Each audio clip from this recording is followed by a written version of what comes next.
কোরআনের ওই মর্যাদা দিতে পারে না যেই মর্যাদা কোরআনের দেওয়া উচিত। তাবিজ লিখে লিখে কোরআনের প্রতি সেই শ্রদ্ধা আমরা নষ্ট করে দিয়েছি।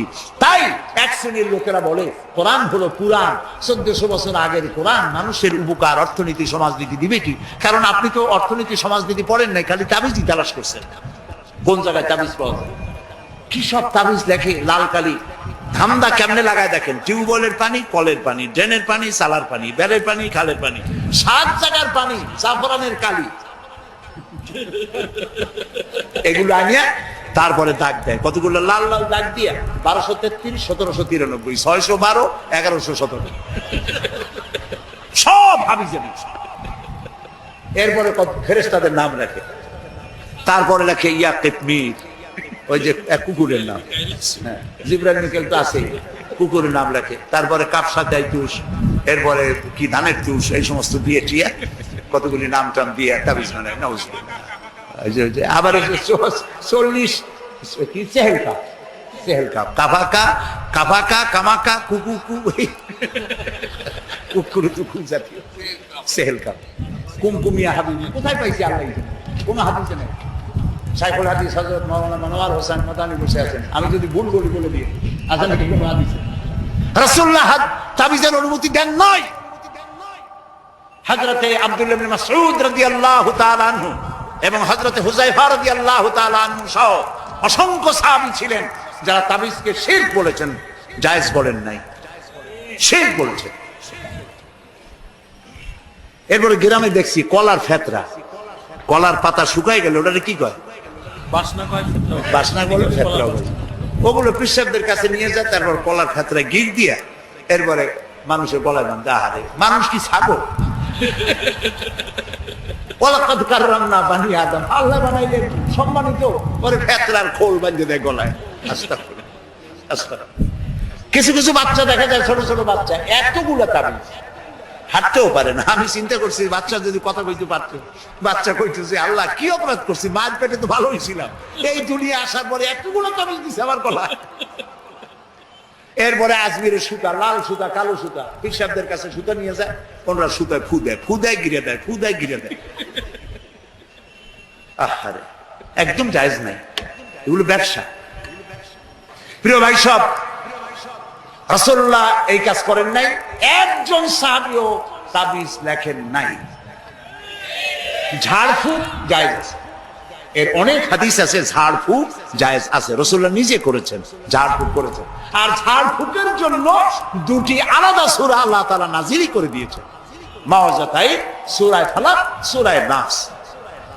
হাদিস শুনুন, রাসূলুল্লাহ বলেছেন সূরা ফালাক, সূরা নাস সকালে 3 বার আর রাতে 3 বার পড়ে হাত দুটো এরকম করে ফু দিয়া, সেই 2টি হাত গোটা শরীরে তেল ডলে যেরকম, ওইরকম করে গোটা শরীরে যে করবে, শয়তানের, দুষ্ট জিন এবং দুষ্ট মানুষের সকল প্রকারের অনিষ্টতা থেকে আল্লাহ তাকে হেফাজত করবেন বলেছেন রাসূল করিম সাল্লাল্লাহু আলাইহি ওয়াসাল্লাম।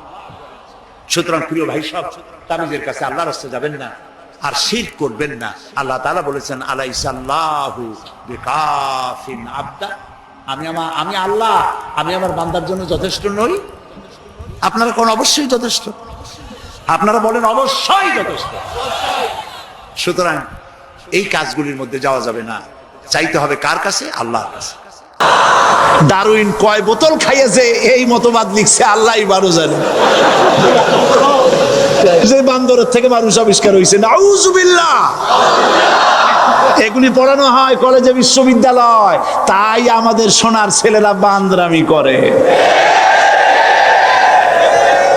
ওদের যদি পড়ানো হইতো তোমরা বান্দরের গোষ্ঠী নও, তোমরা মানুষ, মর্যাদা কার বেশি, বান্দরের না মানুষের? এ পৃথিবীর প্রথম মানুষকে আদম আলাইহিস সালাম। আদম হইছেন কি দিয়ে? মাটি দিয়ে। আল্লাহ রাব্বুল আলামিন যিনি মানুষ সৃষ্টি করেছেন, তিনি কোরআন শরীফের ভিতরে বলে দিয়েছেন, আমি প্রথমেই বলেছি, আপনারা লক্ষ্য করুন, এই কোরআন তাবিজের কিতাব নয়, এই কোরআন তদবিরের কিতাব নয়, ঝাড়ফুঁকের কিতাব নয়। কোরআন হলো পৃথিবীর মানুষের জন্য কোড অফ লাইফ, পূর্ণাঙ্গ জীবন বিধান। সবকিছু আল্লাহ পাক কোরআনের ভিতরে বলে দিয়েছেন, কোন জিনিস বাদ দেন নাই। আপনি আমি কেমনে সৃষ্টি হয়েছি আল্লাহ পাক কোরআনের ভিতরে বলেছেন, ইন্না খালাকনাকুম মিন তুরাবিন সুম্মা মিন নুতফাতিন সুম্মা মিন আলাকাতিন সুম্মা মিন মুদগা। নিষ্প্রাণ মাটি দিয়ে তোমাকে উৎপন্ন করা হয়েছে, নিষ্প্রাণ মাটির উপাদান দিয়ে তোমাকে তৈরি করা হলো। মায়ের পেটের ভিতরে এক ফোঁটা নাপাক পানি জমাট রক্তে পরিণত হয়ে গেল, জমাট রক্ত আস্তে করে গোশতপিণ্ড হলো, গোশতপিণ্ডকে সুন্দর করে সাজায়া হাড্ডি গুড্ডি বানায়া স্ট্রাকচার তৈরি করে তার উপরে ফাকাসাউনাল ইযামা লাহমা,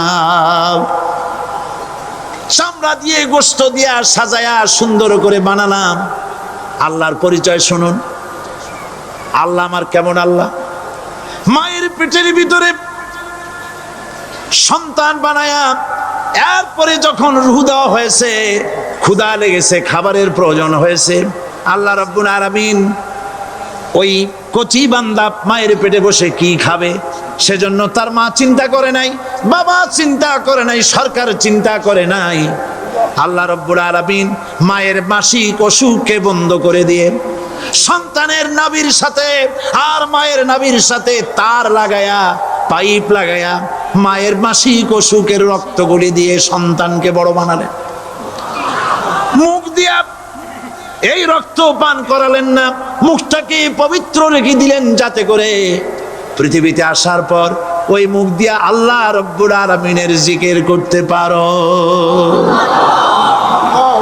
সন্তান মায়ের ভিতরে পেটের ভিতরে বড় হলো, আল্লাহ রাব্বুল আলামিন বলেন মাস দিন যখন পুরা হয়ে গেল, সুম্মা নুখরিজুকুম তিফলা, বাচ্চার আকারে পৃথিবীতে নিয়ে আসলাম। এখন খাবা কি? পৃথিবীতে যখন বাচ্চা এলো তখন তার পেটের সাথে যে সংযোগ ছিল মায়ের নাভির সাথে আর সন্তানের নাভির সাথে, সেই সংযোগ তার আর কি থাকলো? কি করা হলো? কেটে দেওয়া হলো। লক্ষ্য করুন, খাবারের জন্য একটি মাত্র পাইপ আল্লাহ লাগাইছিলেন, পৃথিবীতে সন্তান আসার সঙ্গে সঙ্গে পাইপটা কেটে দেওয়া হলো। এবার কি খাবে? আল্লাহ রাব্বুল আলামিন মায়ের বুক থেকে সন্তানের জন্য এবার সিঙ্গেল সিগন্যাল, তার জন্য সিঙ্গেল কোন লাইন যেটা ছিল কেটে দিয়া মায়ের বুক থেকে সন্তানের জন্য ডাবল লাইন আল্লাহ চালু করে দিলেন। এমন দুধ বানায় দিলেন যা শুধু খাবার নয়, শুধু ফুড ভ্যালু নয়, এই দুধের ভিতরে ক্যালসিয়াম, এর মধ্যে ভিটামিন, এর মধ্যে আয়রন, এর মধ্যে মেডিসিন। দুনিয়ার এই সন্তান ছিল ফি কারারিম মাকিন, সুরক্ষিত জায়গার ভিতরে ছিল, কোনো পলিউশন সেখানে যেতে পারতো না, রোগের জার্ম সেখানে যেতে পারতো না। দুনিয়ায় এলো দূষিত আবহাওয়ার ভিতরে, এই সন্তানকে এখনই অ্যান্টিবায়োটিক খাওয়ালে পরে অসুবিধা হবে।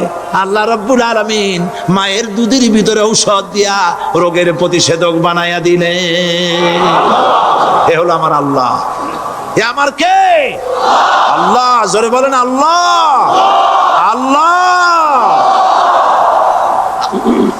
আল্লাহ রাব্বুল আলামিন মায়ের দুধ দিয়ে সন্তানকে বড় করলেন আর শোনায় দিলেন, খবরদার এই মায়ের সাথে, এই বাপের সাথে নাফরমানি করবি না।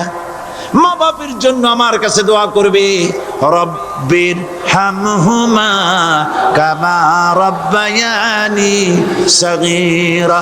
সবাই পড়েন আমার সাথে, রব্বির হামহুমা কামা রব্বায়ানি সগীরা। আল্লাহ পাক শিখাই দিলেন বান্দারে আমার কাছে দোয়া করায়, আল্লাহ আমার মা বাপ আমাকে ছোটবেলায় যেভাবে স্নেহের কোলে লালন পালন করেছে, এইভাবে আমার মা বাপ তোমার রহমতের কোলে লালন পালন করো। মনে থাকবে ভাইরা? বলেন মনে থাকবে? প্রত্যেক নামাজের পরে মা বাবার জন্য দোয়া করবেন, বেঁচে থাকুক আর মরে যাক, দোয়া করবেনই। মনে থাকবে? রব্বির হামহুমা কামা রব্বায়ানি সগীরা। আবার পড়েন রব্বির হামহুমা কামা রব্বায়ানি সগীরা। আল্লাহ পাক মায়ের মর্যাদা এত বাড়াইছেন, সাহাবী প্রশ্ন করেছে ইয়া রাসূলুল্লাহ খেদমত করব কার? হুজুর বলেন তোমার মায়ের, তারপরে কার?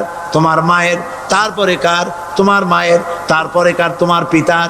বাপের চাইতে মায়ের মর্যাদা আল্লাহ 3 গুণ বাড়াইয়া দিলেন, 3 গুণ বৃদ্ধি করে দিলেন।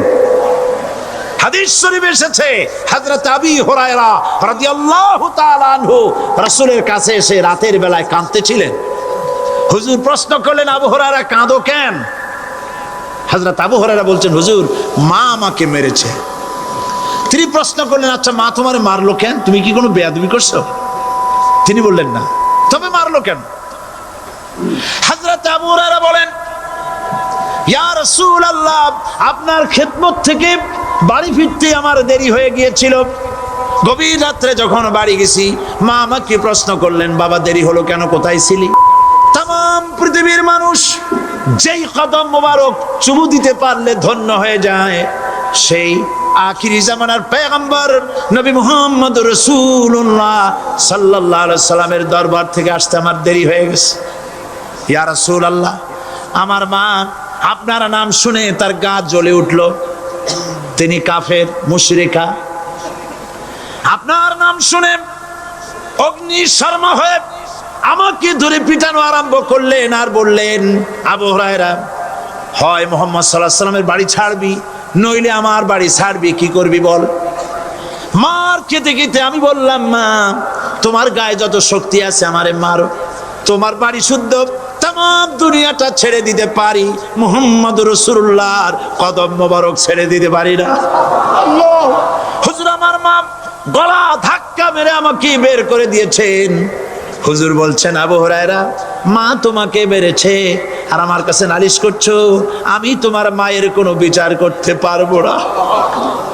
সুবহানাল্লাহ, এত বড় পাওয়ারফুল নবী, শানওয়ালা, ইজ্জতওয়ালি, বরকতওয়ালি, এত বড় নবী বলছেন মা মেরেছে আমার করার কিচ্ছু নাই। সুবহানাল্লাহ, তোমার মা মুশরিকা হোক আর যাই হোক তোমার মা।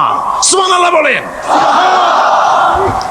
আমার বন্ধুগণ হযরত আবু হুরায়রা বলেন ইয়া রাসূলুল্লাহ মায়ের বিরুদ্ধে কোনো অভিযোগ নিয়ে আমি আপনার কাছে আসি নাই। হুজুর বললেন কেন আসছো বলো খুলে। আবু হুরায়রা বলেন হুজুর আমি জানি আপনি আল্লাহর দরবারে যদি কোনো ব্যাপারে হাত তোলেন আল্লাহ মঞ্জুর করে ফেলেন, আপনি দয়া করে আমার মার জন্য দোয়া করেন আল্লাহ যেন হেদায়েত দিয়ে দেন। আমার নবীজি দুখানে হাত উত্তোলন করলেন, বললেন আল্লাহুম্মা ইহদি উম্মা আবি হুরায়রা, আয় আল্লাহ আমি দোয়া করতেছি আবু হুরায়রার মাকে হেদায়েত নসিব করো। হুজুর হাত তুলে মোনাজাত করছেন, আবু হুরায়রা দৌড় দিলেন বাড়ির দিকে। কয়েকজন সাহাবী হযরত আবু হুরায়রার জামা টেনে ধরেছে, এই ভদ্রলোক দৌড়ায় কেন? এত শান্ত মানুষ, কখনো গরম হয়ে কারোর সঙ্গে কথা বলে না, এই মানুষটা দৌড়ায় কেন? কোনো বিপদ হইল নাকি? জামা টেনে ধরে বলে আবু হুরায়রা দৌড়াও কেন?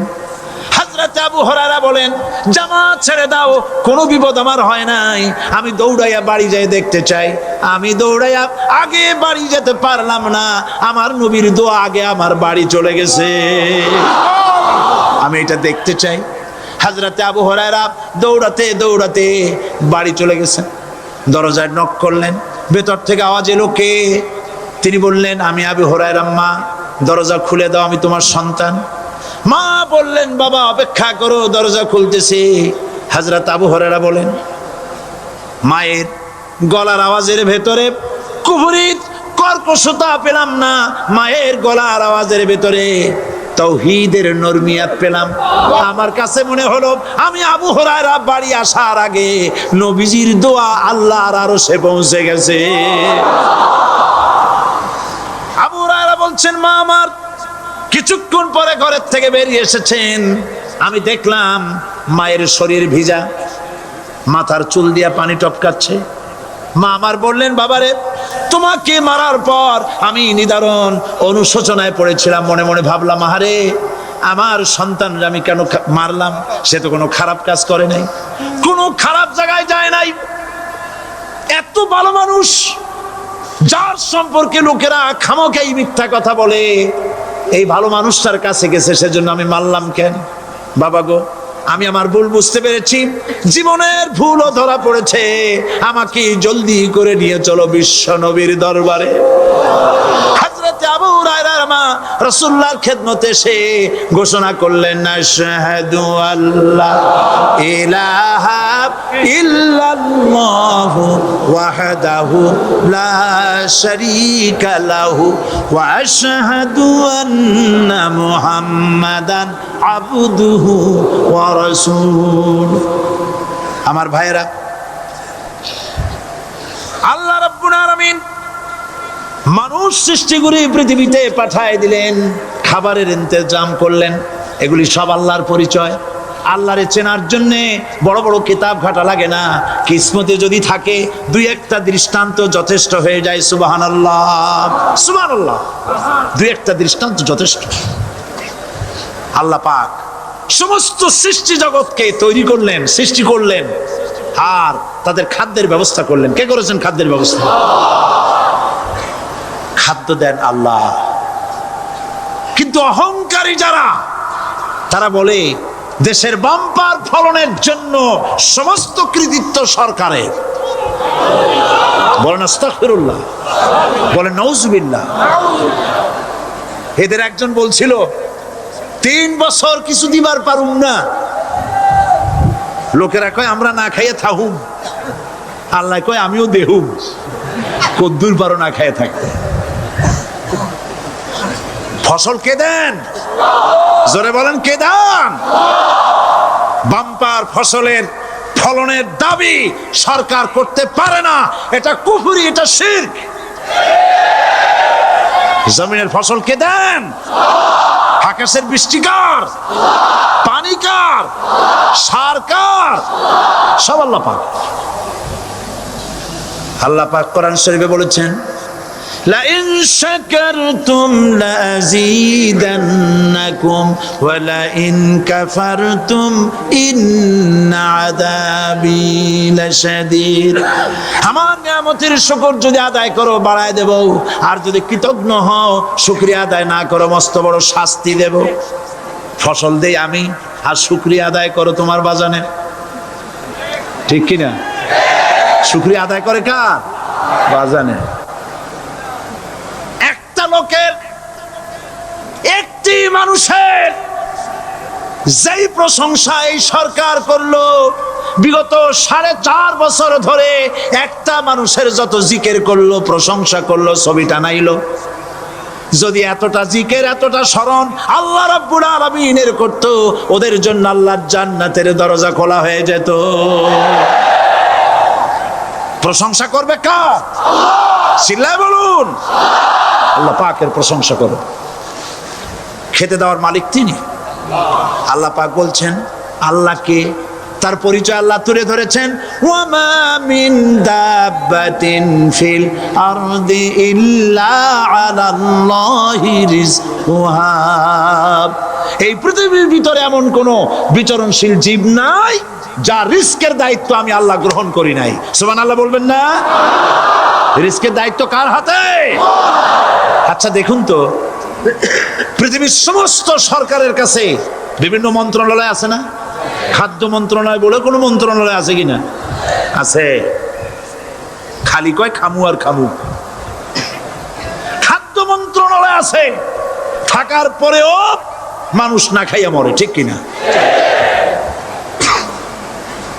এবার একটু তাকান তো, জ্ঞানের চক্ষু দিয়া তাকান।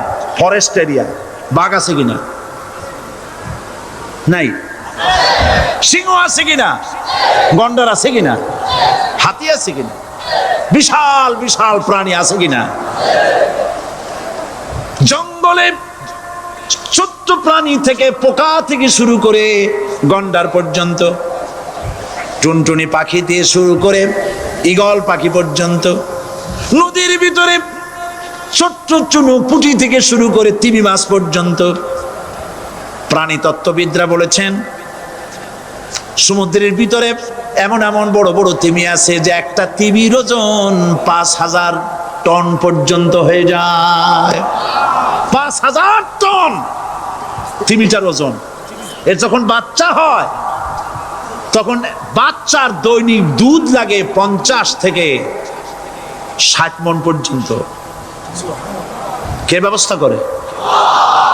রুহান মান ফেরেশতা। তো ওর মা যেমন বাচ্চা তো সেরকম হবে, ঠিক কিনা? কে দেয় খাবার?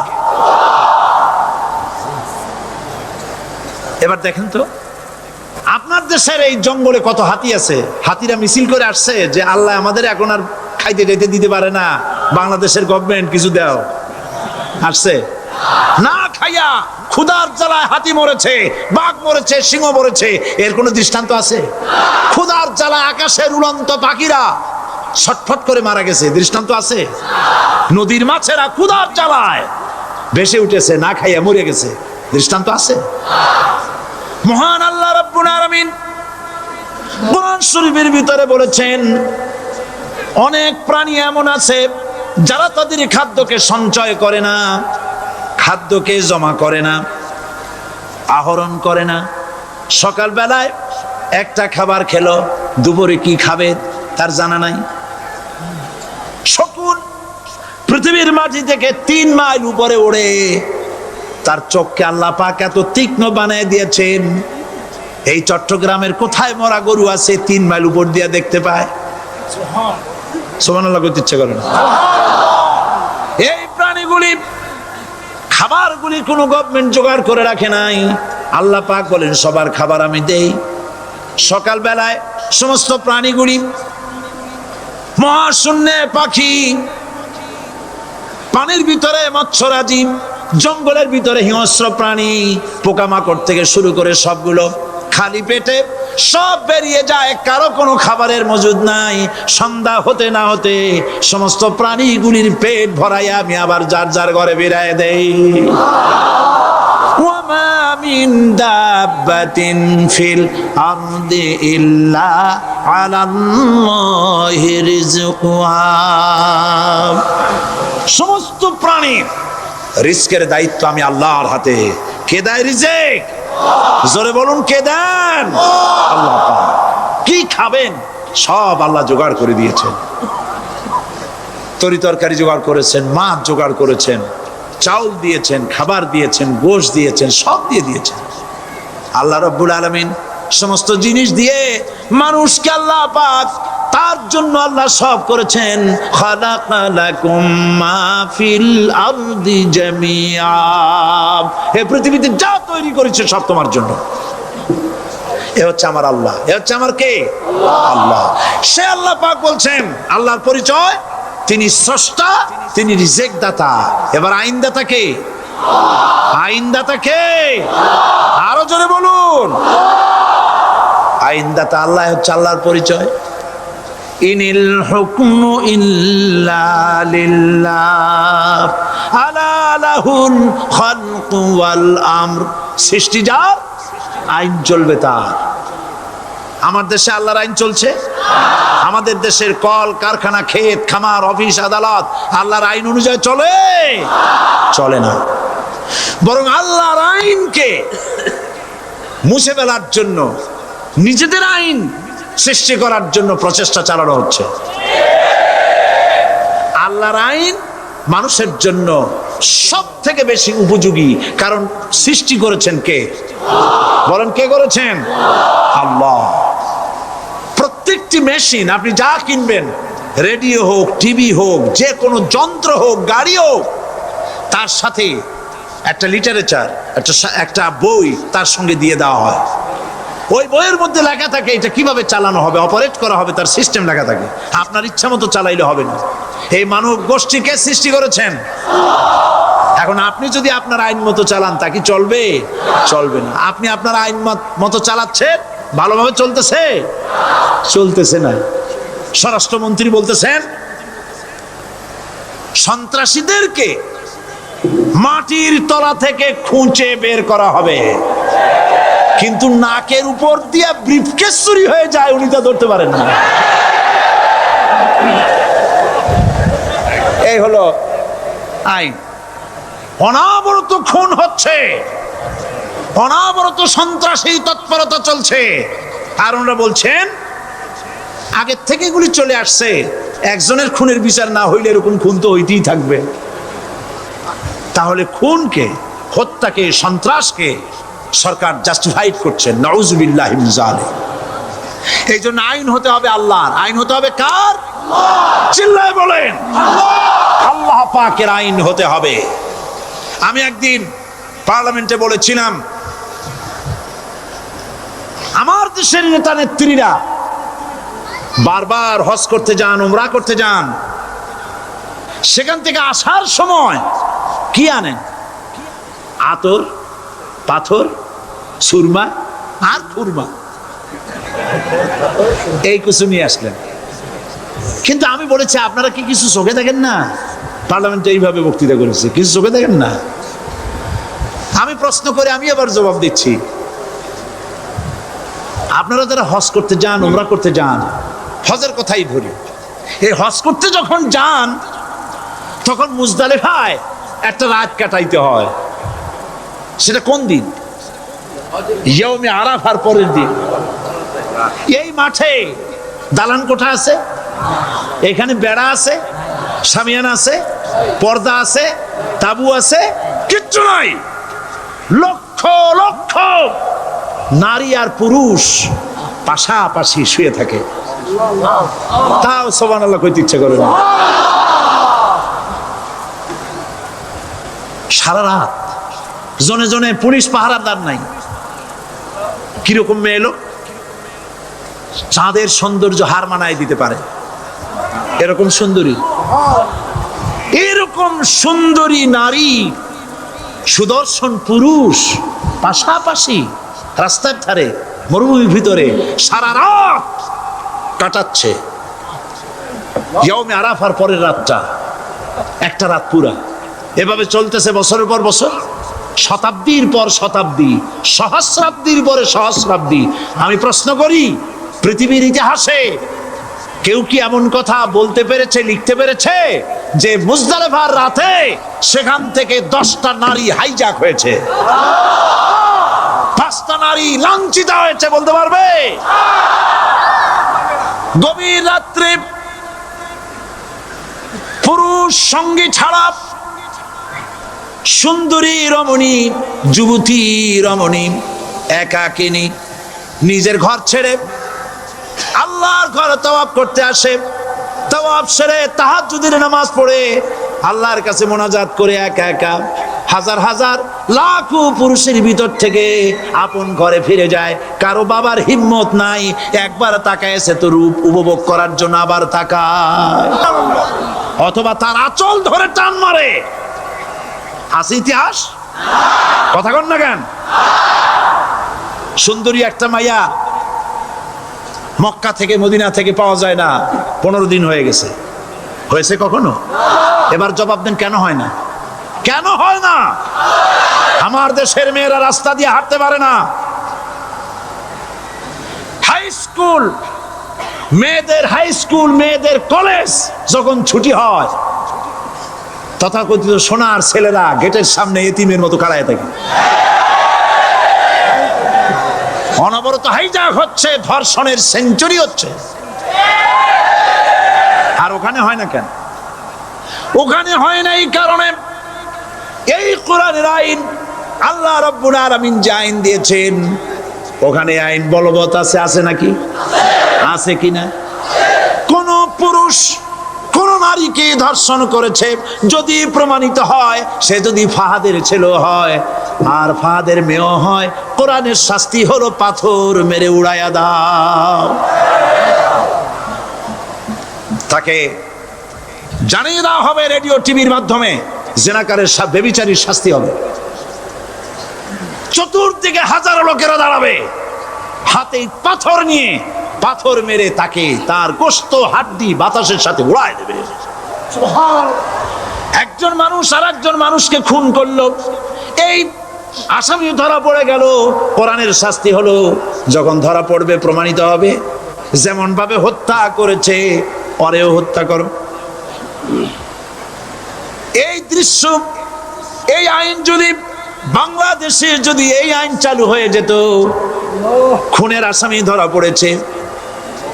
ধরা পড়েছে জেনার আসামি, প্রকাশ্য ময়দানে এলো, সাক্ষী প্রমাণে কোর্টে প্রমাণিত হলো সত্যি সে খুনি। এই বিশাল আউটার স্টেডিয়ামের মাঝখানে খুনি কি দাঁড় করাও, চতুর্দিকে হাজারো লাখো মানুষ থাকুক, রেডিও টিভির ক্যামেরা কার্যকর হবে, পত্র পত্রিকার সাংবাদিকরা আসবে, তরবারির এক আঘাতে খুনির কল্লাটা উড়ায় দাও, দেহটা নিঃসার হয়ে জমিনে পড়ে যাবে। এই দৃশ্য যারা দেখবে স্বচক্ষে, রেডিওতে, পত্র পত্রিকায়, আর 1 বছরের ভেতরে খুন করার হিম্মত কারো কলিজায় উঠবে? জেনাকারের পাথর মেরে উড়িয়ে দেওয়ার শাস্তি যদি চোখে কেউ দেখে, জেনা করার পুলক আর জাগবে? এটা নাম আল্লাহর আইন। এই আইন কার? এই আইন যতদিন পর্যন্ত বাংলার মানুষের, মুসলমানদের উপরে কার্যকরী না হচ্ছে, এই দেশে কার্যকরী না হবে, ততদিন পর্যন্ত হত্যা, ধর্ষণ, খুন বন্ধ হবে না। বন্ধ হবে। সুতরাং এই আইন হচ্ছে কার?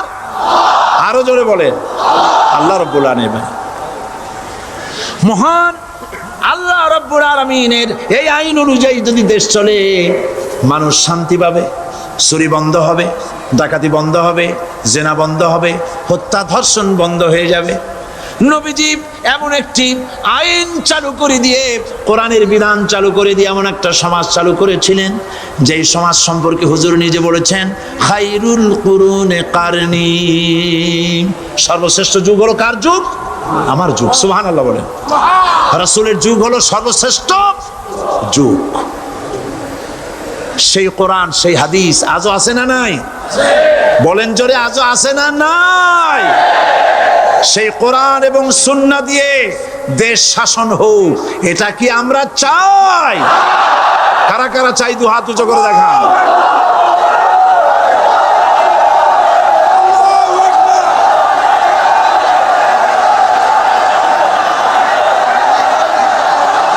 আরে ভাই, আপনারা দাঁড়ায় গেলেন কেন? বসেন বসেন। আমি তো একটা স্লোগান দিতে বললাম, হাত দেখতে চাইছি আমি, মাথা দেখতে চাই নাই। এই সুযোগে কোমরটা সোজা করে নিলেন। আচ্ছা বসেন, আর মহব্বতের সাথে জিকির করেন, লা ইলাহা ইল্লাল্লাহ,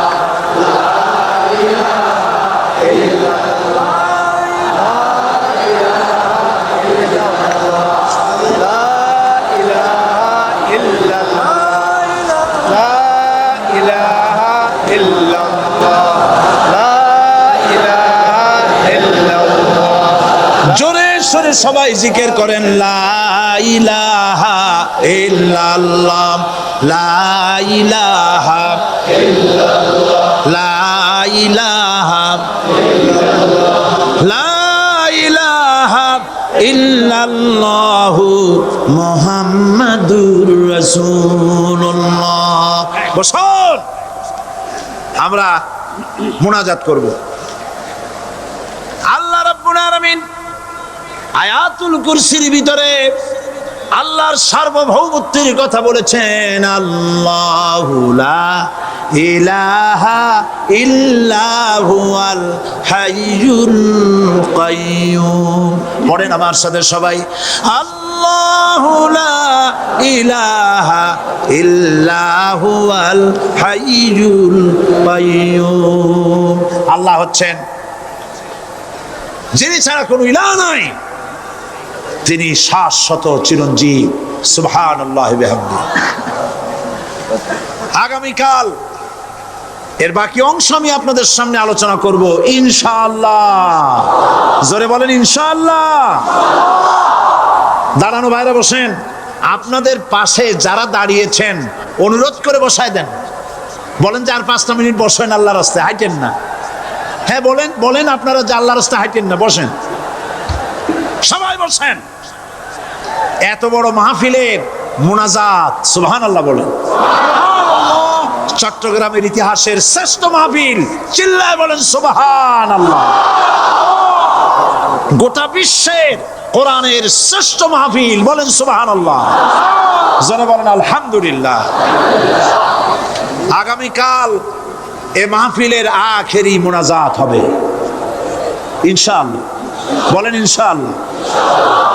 আমি আন্তরিকভাবে দুঃখিত, প্রতি বছর আমার মা বোনদের জন্য, চট্টগ্রামবাসী আমার মা বোনদের জন্য আলাদাভাবে তাদের প্রশ্নের উত্তর দেই এবং তাদের সামনে কোরআন হাদিসের কথা আলাদাভাবে বলি। এবছর দিন কম হয়ে গেল বলে মহিলারা, মা বোনেরা বঞ্চিতা হয়ে গেলেন। শিশু কিশোরদের জন্য আলাদাভাবে সমাবেশ করা হয়, তাও বঞ্চিত হয়ে গেল।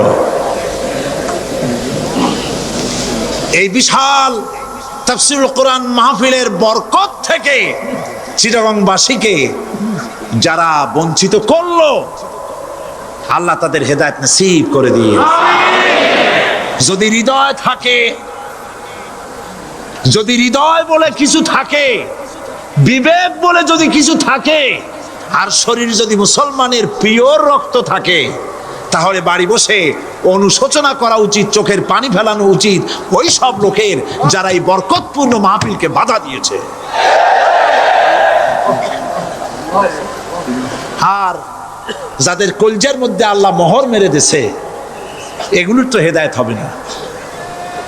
যাদেরকে আল্লাহ পাক তৈরি করেছেন জাহান্নামের জন্য, ওদের কাছে মাহফিল অসহ্য, সহ্যই হবে না। নাউজুবিল্লাহ বলেন। চট্টগ্রামবাসীর জন্য তাফসীরুল কোরআন মাহফিল নিয়ামত। এই নিয়ামত কিয়ামত পর্যন্ত আল্লাহ টিকায় রাখুন, বলি আমিন। আগামীকালের আখেরি মোনাজাতে সমস্ত মুসলমান চতুর্দিক থেকে আল্লাহ পাকের নারা লাগাতে লাগাতে আসবেন। আল্লাহু আকবার, নারায়ে তাকবীর। গোটা চট্টগ্রাম, গোটা চিটাগং শহর আগামীকাল কোরআনের মিছিলের শহর হবে ইনশাআল্লাহ।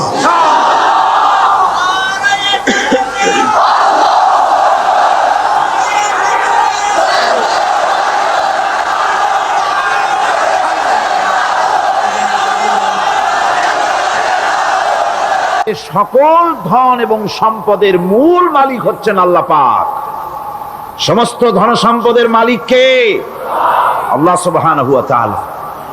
কোরআনে কারীম বলছে, লিল্লাহি মা ফিস সামাওয়াতি ওয়া মা ফিল আরদ। আকাশ এবং জমিনের ভিতরে যা কিছু আছে সব কিছুর মালিকানা কার? জোরে বলেন কার? আল্লাহ রাব্বুল আলামিন হচ্ছেন এর একচ্ছত্র মালিক। সুতরাং বান্দাদের কাছে কিছুদিনের জন্য এগুলিকে আমানত রাখা হয়েছে। আমাদের ঘর আছে, বাড়ি আছে, ব্যবসা আছে, বাণিজ্য আছে, জায়গা আছে, জমিন আছে, গরু আছে, বাছুর আছে, এই সবগুলি কিছুদিনের জন্য আমাদের কাছে কি রাখা হয়েছে? আমানত। আমানতের মাল আপনি আপনার ইচ্ছা মতো খরচ করতে পারবেন না। আমানতের মাল কি ইচ্ছা মতো খরচ করা যায়? যায় না। আমানতের মালকে খরচ করতে হলে মূল মালিকের ইচ্ছা অনুযায়ী খরচ করতে হবে। মূল মালিককে আল্লাহ রাব্বুল আলামিন বলছেন, ইন্নাল্লাহা আশতারা মিনাল মুমিনিনা আনফুসাহুম ওয়া আমওয়ালাহুম বিআন্না লাহুমুল জান্নাহ। আমি আমার মুমিনের জান এবং মালকে খরিদ করে নিয়েছি, বিনিময় জান্নাত দিয়ে দিয়েছি। তোমার কাছে যে জান আছে, মাল আছে, এটা তোমার নয়, এটা আমার আমানত তোমার কাছে। সুতরাং এই আমানত খরচ করতে হবে মূল মালিকের ইচ্ছা অনুযায়ী। সমাজের এক শ্রেণীর লোক প্রচুর বিত্তের মালিক হবে, সমাজের এক শ্রেণীর লোক প্রচুর বিত্ত এবং সম্পদের মালিক হয়ে ভোগ বিলাসের আনন্দের স্রোতে ভেসে যেতে থাকবে, নিজেকে ভাসিয়ে দেবে। আর এক শ্রেণীর লোক অনাহারে অর্ধাহারে কষ্ট করবে। এ বিধান ইসলামের নয়। কেউ থাকবে 10 তলায় আর কেউ থাকবে গাছতলায়, কেউ খাবে পোলাও কোরমা বিরিয়ানি আর কারো কিসমতে মরিচ পোড়াও হবে না। এ বিধান আল্লাহর নয়। ইসলামের বিধান হচ্ছে এই যে আল্লাহ যে সব সম্পদ মানুষকে দান করেছেন, এই সম্পদের ভিতরে বিত্তহীনদের অধিকার রাখা হয়েছে। বিত্তহীন যারা গরিব, যাদের কিছু নাই, তারা আপনার করুণার পাত্র নয়। কি বলেন, তারা কি ধনীদের করুণার পাত্র? কোরআনে কারিমে আল্লাহ বলেন, ওয়াল্লাযীনা ফী আমওয়ালিহিম হাক্কুন লিস-সাইলি ওয়াল মাহরুম। ধনীদের সম্পদের ভেতরে গরিবদের, বিত্তহীনদের অধিকার রয়েছে। সে অধিকার আদায় করে দাও। দান করা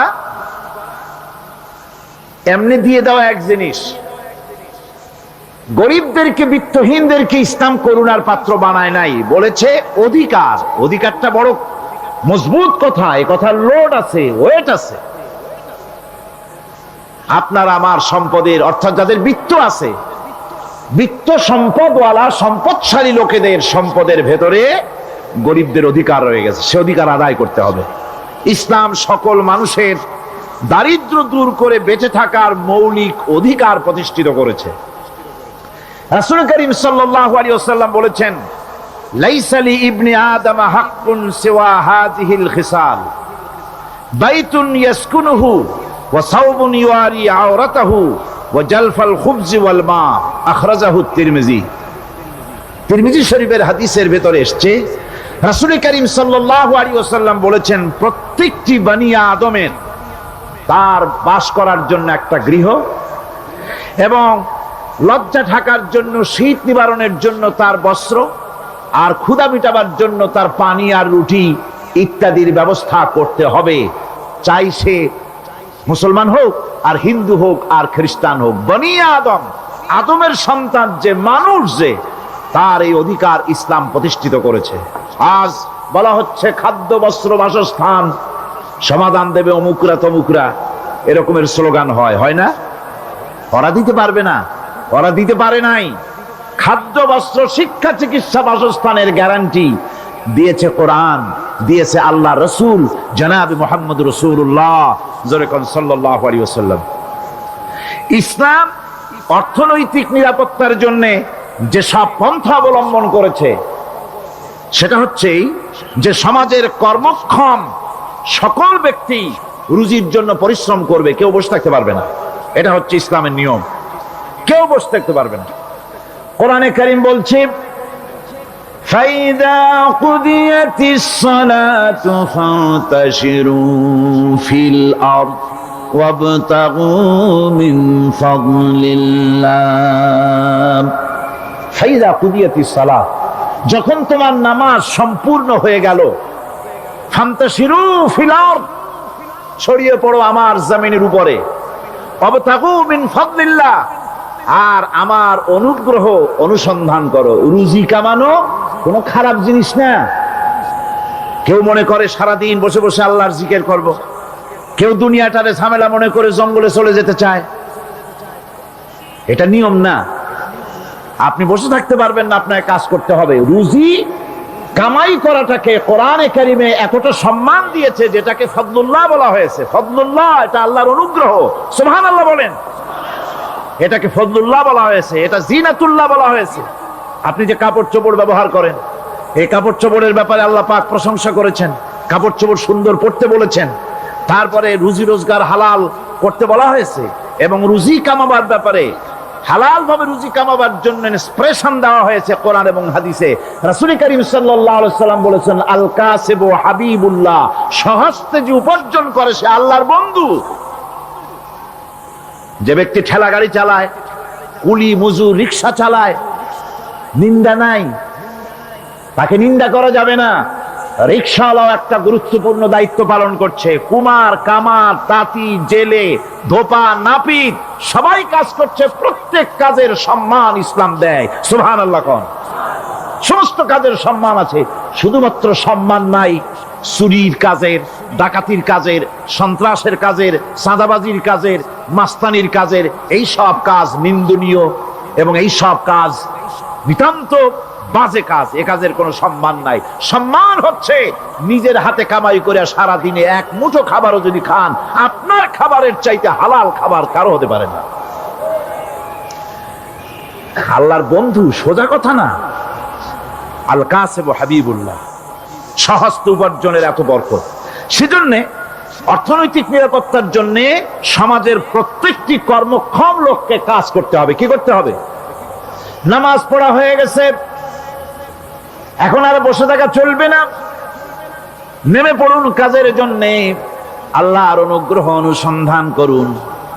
এরপরে আল্লাহ পাক বলছেন, আমার অনুগ্রহ রুজি কামাও, আর রুজি কামাবার সময় ওয়াজকুরুল্লাহ যিকরান কাসীরা লাআল্লাকুম তুফলিহুন। আর জিকির করবা আমার বেশি, আমার জিকির করবা।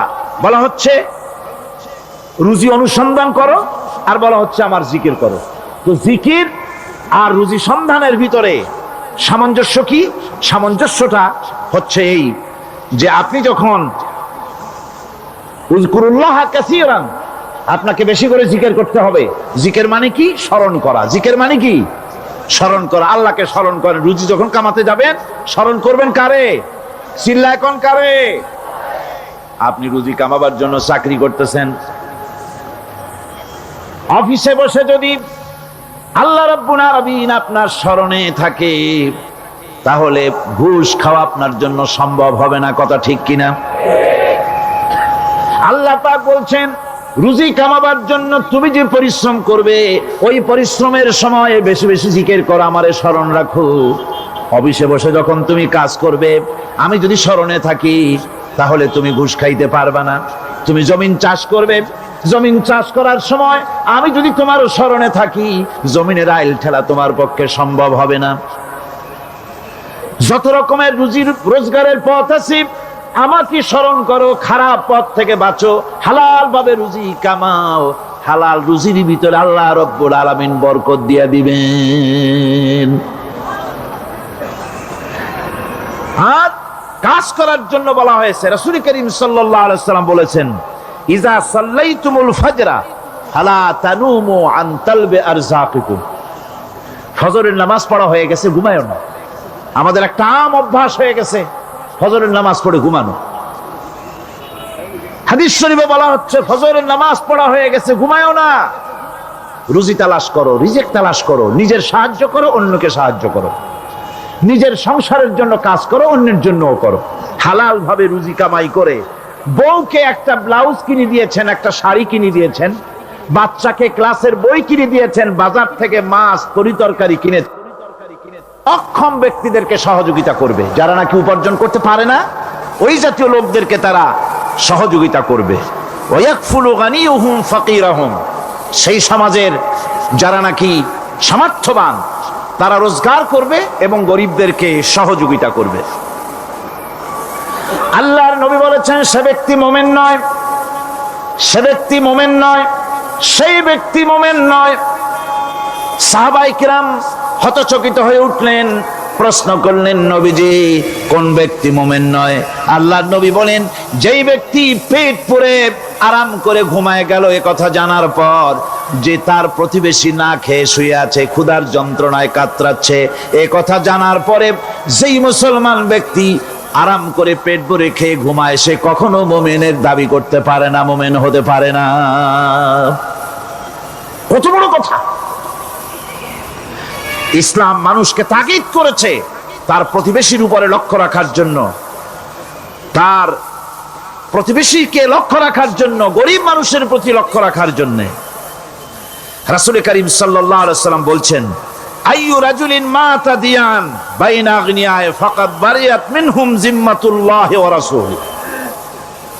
আল্লাহর নবী বলেন, কোন ধনী ব্যক্তিদের মাঝে কোন গরিব প্রতিবেশী যদি না খেয়ে মারা যায়, তাহলে ওই এলাকার বিত্তশালী লোকদের সাথে আল্লাহর সমস্ত সম্পর্ক, রসুলের সব সম্পর্ক ছিন্ন হয়ে যায়।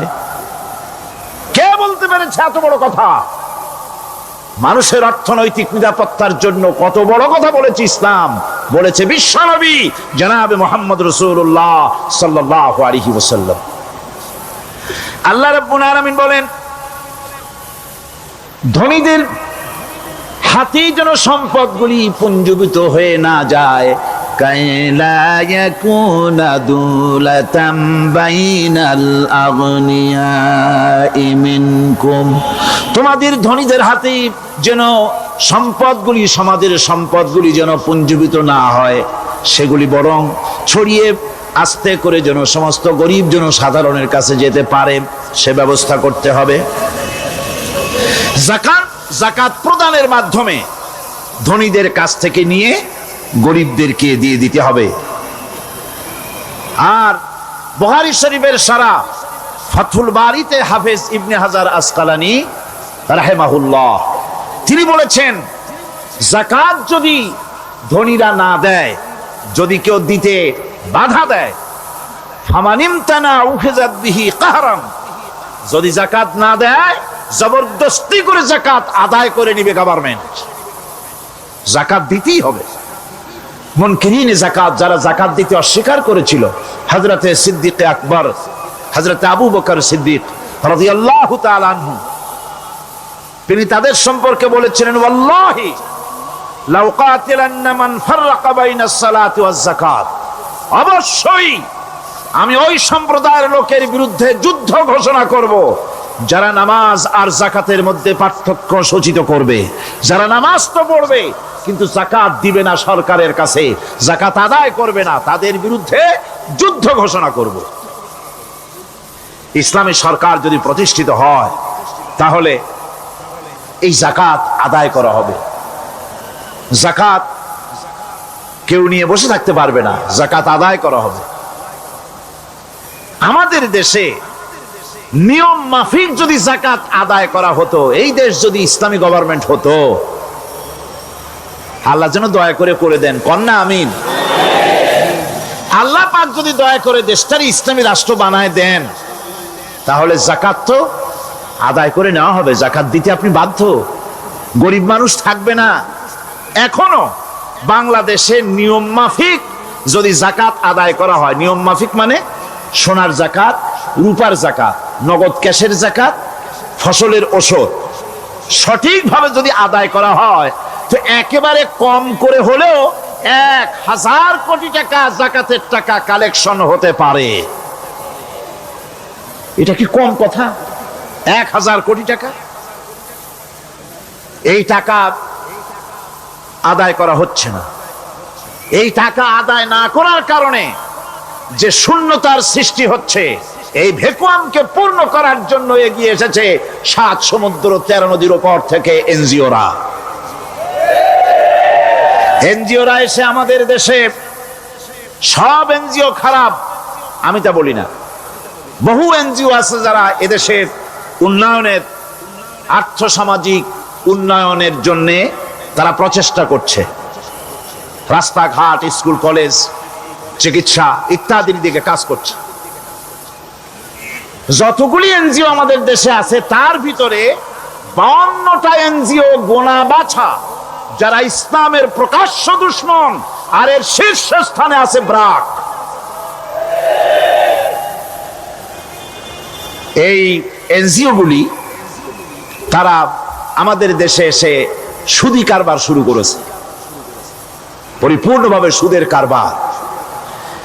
ব্যাংকের থেকে যদি আপনি লোন নেন, তাহলে 15 or 17% ইন্টারেস্ট দিতে হবে।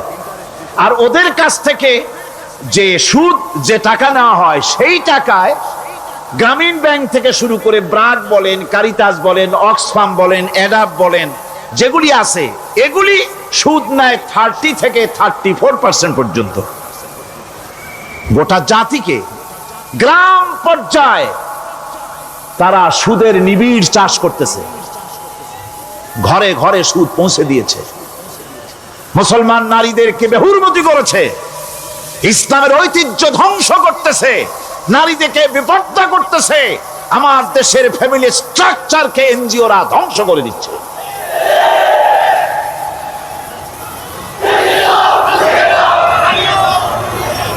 সুতরাং এনজিওরা এই সুযোগটা পেত না। যদি যাকাত কালেকশন করা হতো আর যাকাত দিয়ে যাকাত যে সব জায়গায় খরচ করতে হয় সেই খরচ করার জায়গাগুলিতে সঠিকভাবে যদি ব্যয় করা হতো এই অবস্থা হতো না। বাংলাদেশে সম্পদের অভাব নাই।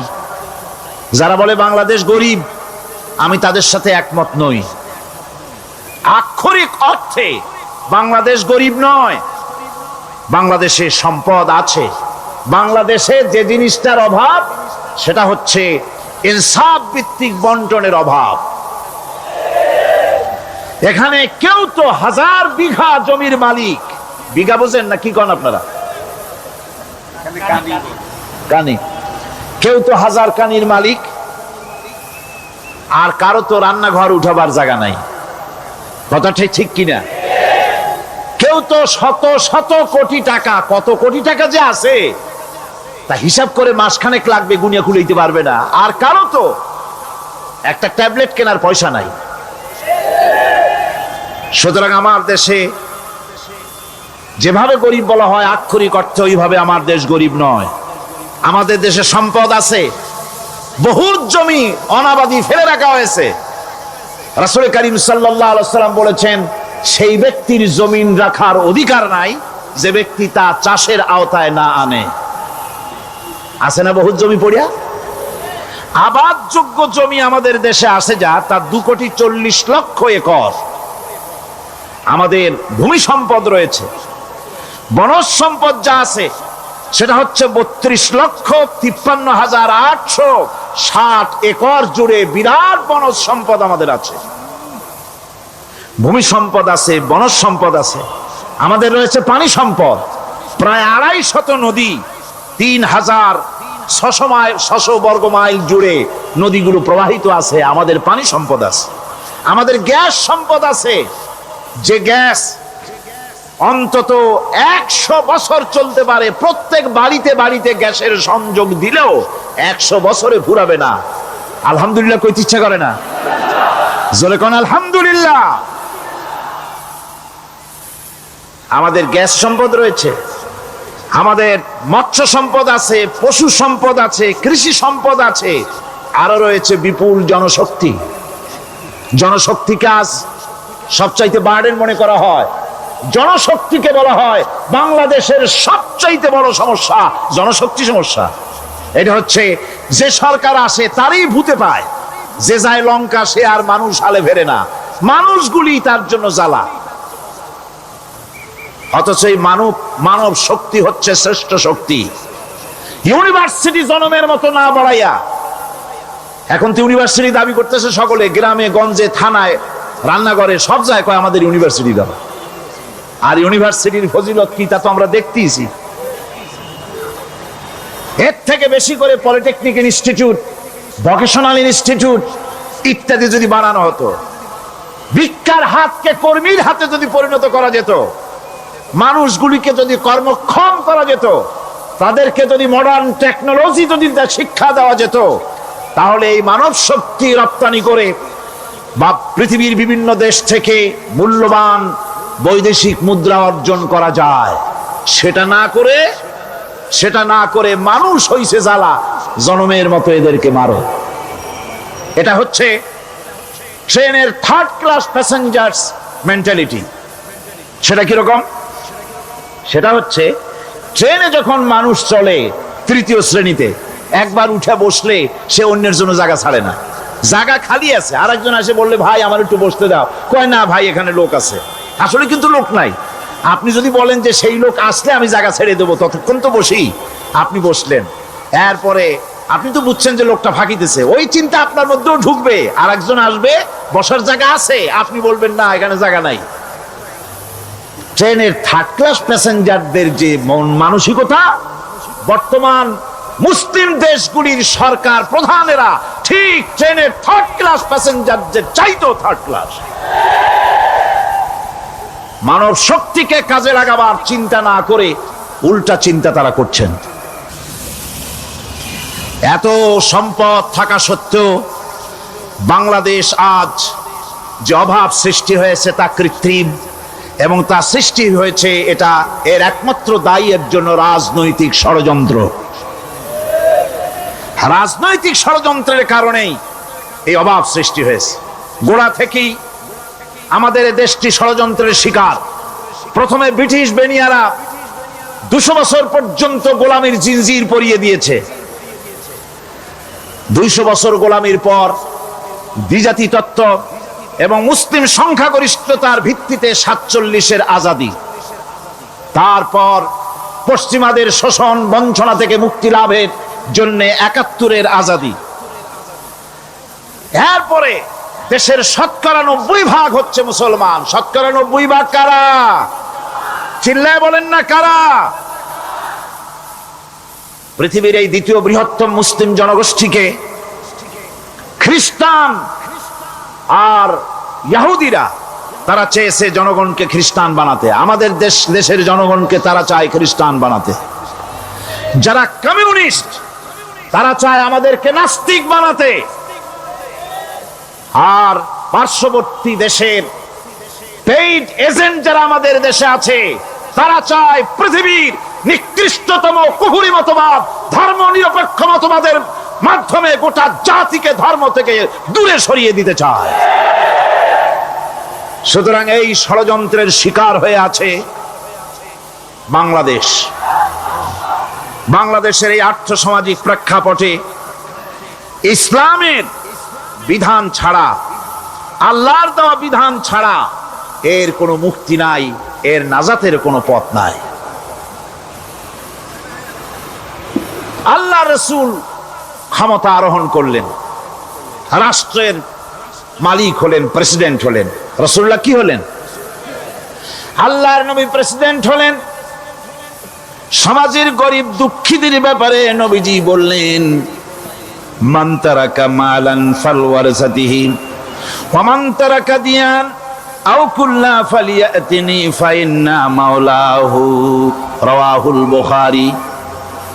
নবীজি বলেন, যে ব্যক্তি মারা গেল, মরে যাওয়ার পর তার যে সম্পদ থাকবে, এই সম্পদগুলি সে যে সন্তান স্ত্রী পুত্র যাদের রেখে গেছে তা তাদের জন্যে। আর যদি সে ঋণগ্রস্ত, যদি ঋণ অবস্থায় সংসারকে রেখে যে থাকে, তাহলে তার ঋণের বোঝা, ঋণের পরিশোধের দায়িত্ব আমি মুহাম্মদ সাল্লাল্লাহু আলাইহি ওয়াসাল্লাম নিয়ে নিলাম। সমাজের যার কোনো অভিভাবক নাই তার অভিভাবক আমি মুহাম্মদ সাল্লাল্লাহু আলাইহি ওয়াসাল্লাম। যার কোনো অভিভাবক নাই সেজন্য আমার কাছে চলে আসে। ইসলামী রাষ্ট্র এই বিধান পেশ করেছে। এর চাইতে সুন্দরতম বিধান পৃথিবীতে আর কেউ দিতে পারে নাই। সেজন্য সেই সমাজে চুরি বন্ধ হয়েছে, ডাকাতি বন্ধ হয়েছে, জেনা বন্ধ হয়েছে, সব বন্ধ হয়ে গিয়ে সুন্দর একটি সমাজ প্রতিষ্ঠিত হয়েছিল। আর রাসূল বলেছিলেন, খাইরুল কুরুনে কারনি, সর্বশ্রেষ্ঠ যুগ হলো আমার যুগ। সুবহানাল্লাহ বিহামদিহি। মানুষ দরজা খুলে ঘুমায়েছে, কারো ক্ষুধার কষ্ট নাই, পড়ার কষ্ট নাই, খাবারের চিন্তা নাই, চুরি ডাকাতির ভয় নাই, ভয় মুক্ত। ওই যে গতকাল বলেছিলাম, যেমন একটা সমাজ আসবে, খাব্বাব চিন্তা করো না, আমি কসম করছি এমন একটা সমাজ প্রতিষ্ঠিত হবে যেই সমাজে চুরি ডাকাতি জেনা ব্যভিচার হত্যা ধর্ষণ কোনো ভয় থাকবে না। লা ইয়াখাফু ইল্লাল্লাহ, আল্লাহ ছাড়া কারো কোনো ভয়, মনের ভিতরে ভয় থাকবে না। ওয়ালাকিন্নাকুম তাস্তাজিলুন, তোমরা বড্ড তাড়াহুড়ো করতেছো, বেসবর হচ্ছো, সবর করো, তাড়াহুড়ো করো না। এমন সমাজ আসবে। রাসূলুল্লাহ এরকম একটা সমাজ গোটা পৃথিবীবাসীকে উপহার দিতে পেরেছিলেন না পারেন নাই? পেরেছিলেন কিনা? সেই কথাই আল্লাহ রাব্বুল আলামিনের কথার সঙ্গে এবার মিলান। লাইসাল বিররা আন তুওয়াল্লু বুজুহাকুম কিবালাল মাশরিকি ওয়াল মাগরিব, পূর্ব পশ্চিমে কত মাথা ঘুরালে, চেহারা ঘুরালে এটাই কিন্তু তোমার পুণ্যবান হওয়ার জন্য, নেককার হওয়ার জন্য যথেষ্ট নয়। বরং যথেষ্ট হলো আল্লাহর প্রতি ঈমান আনো, কিতাবের প্রতি, পরকালের প্রতি, ফেরেশতার প্রতি, নবীদের পরে ঈমান আনো। আর আল্লাহর মহব্বতে, আল্লাহর প্রেমে উদ্বুদ্ধ হয়ে আর একটা বড় কাজ করো, সেটা হলো ওয়াতাল মালা আলা হুব্বিহি যাবিল কুরবা ওয়াল ইয়াতামা ওয়াল মাসাকিন ওয়াবনাস সাবিল ওয়াস সাইলিনা ওয়া ফির রিকাবি ওয়া কামাস সালাতা ওয়া আতাজ যাকাত ওয়াল মুফুনা বিআহদিহিম ইযা আহাদু والصابرين في البأساء والضراء وحين البأس أولئك الذين صدقوا وأولئك هم المتقون। আরেকটি গুরুত্বপূর্ণ কাজ করতে হবে আল্লাহ পরকালে বিশ্বাস করার সাথে সাথে, সেটা হলো এই, তোমাদের জানের মতো প্রিয় ধন এবং সম্পদকে আল্লাহর মহব্বতে খরচ করতে হবে। সেজদা দিয়ে কপালে দাগ লাগাইছো, কিন্তু প্রতিবেশীকে সাহায্য করো নাই, গরিবদেরকে দাও নাই, এতিমকে দাও নাই, বোনকে ঠকাইছো, মেয়েকে ঠকিয়েছো, তোমার ওই সেজদায় কিয়ামতে কাজ দিবে না। প্রকৃতপক্ষের নেককার পুণ্যবান হওয়ার জন্য গরিব জনসাধারণকে সহযোগিতা করতে হবে। এরপরে মাঝখান থেকে যেটা বাদ দিয়েছিলাম, বলেছিলাম নামাজ এবং যাকাত। আমি যাকাতটা কালকে আগে নিয়ে এসেছিলাম, নামাজটা ছিল আগে। সেই নামাজটা যেহেতু আলাদা একটা বিষয় হবে, আর যাকাতটা সাদকার সাথে সামঞ্জস্য আছে, সেই জন্য যাকাত আর সাদাকার কথাটা একসঙ্গে মিলাই বলেছিলাম। এখন শুরু করছি নামাজ। সালাত, সালাত এর আবিধানিক অর্থ হচ্ছে কোন জিনিসের দিকে মুখ ফিরানো। সালাতের অর্থ হচ্ছে নিকটবর্তী হওয়া, মুখ ঘুরানো, মুতাওয়াজ্জা হওয়া। ওই যে হযরত ইব্রাহিম আলাইহিস সালাম বলেছিলেন, ইন্নী ওয়াজ্জাহতু ওয়াজহিয়া লিল্লাযী ফাতারাস সামাওয়াতি ওয়াল আরদ। জানেন আপনারা? পড়েন, ইন্নী ওয়াজ্জাহতু ওয়াজহিয়া লিল্লাযী ফাতারাস সামাওয়াতি ওয়াল আরদা হানিফা ওয়া মা আনা মিনাল মুশরিকিন। নিশ্চয় আমার মুখ ঘুরায় দিলাম কার দিকে? যিনি আকাশ এবং জমিনের স্রষ্টা, সব কিছুর মালিক যিনি, তার দিকে আমি মুতাওয়াজ্জা হলাম। নামাজের অর্থই হচ্ছে মুতাওয়াজ্জা হওয়া, মুখ ঘুরিয়ে দেওয়া, চেহারা ঘুরিয়ে দেওয়া। আর নামাজের আরেক অর্থ হচ্ছে নিকটবর্তী থেকে আরো নিকটবর্তী হওয়া। আমরা কি নিকটবর্তী হতে চাই? না বুঝলে কবেন কি? নিকটবর্তী হইতে চাই কার? আল্লাহ। আমরা কি আল্লাহর নিকটবর্তী হতে চাই? আল্লাহ রাব্বুল আলামিন বলেন, নিকটবর্তী হতে হলে ওয়াসজুদ ওয়াকতারিব, সেজদা দাও আর সেজদার মাধ্যমে আমার নিকটবর্তী হয়ে যাও। সেজদা দিলেই আল্লাহর নিকটবর্তী হওয়া যায়। কোন সুবহানাল্লাহ। সাহাবী, আল্লাহ নবীর সাহাবী প্রশ্ন করেছেন, নবীজি বান্দা কখন আল্লাহর নিকটবর্তী হয়ে যায়? নবীজি বলেছেন, বান্দা যখন সেজদা দেয় তখন আল্লাহর বান্দার মাঝে কোনো হিজাব থাকে না, একদম আল্লাহ পাকের নিকটবর্তী হয়ে যায় বান্দা যখন সেজদায় পড়ে যায়। সুতরাং নামাজ হচ্ছে নিকটবর্তী হওয়া, সালাত এটা হচ্ছে নিকটবর্তী হওয়া। নামাজ ফরজ হওয়ার কারণ হচ্ছে এই যে মানুষ আল্লাহর বান্দা বা গোলাম হিসেবে সৃষ্টি হয়েছে, তাই একমুখী হয়ে রবের বন্দিগি করা এটা হচ্ছে তার স্বাভাবিক একটা প্রকৃতি। আল্লাহ রাব্বুল আলামিন এই প্রকৃতির দাবি মিটাবার জন্যই নামাজের ব্যবস্থা করেছেন। মানুষের ফিতরত, মানুষের নেচার, মানুষের ফিতরত হচ্ছে এই যে কারো না কারো কাছে মাথা নত করা, হাত জোড় করা, মাথা নত করা, সার্বভৌমত্বের মালিক কাউকে মনে করা। হাত জোড় করতে হলে, মাথা নত করতে হলে সার্বভৌমত্বের মালিক হিসেবে কাউকে গ্রহণ করতে হলে আল্লাহর বিকল্প কেউ আছে নাকি?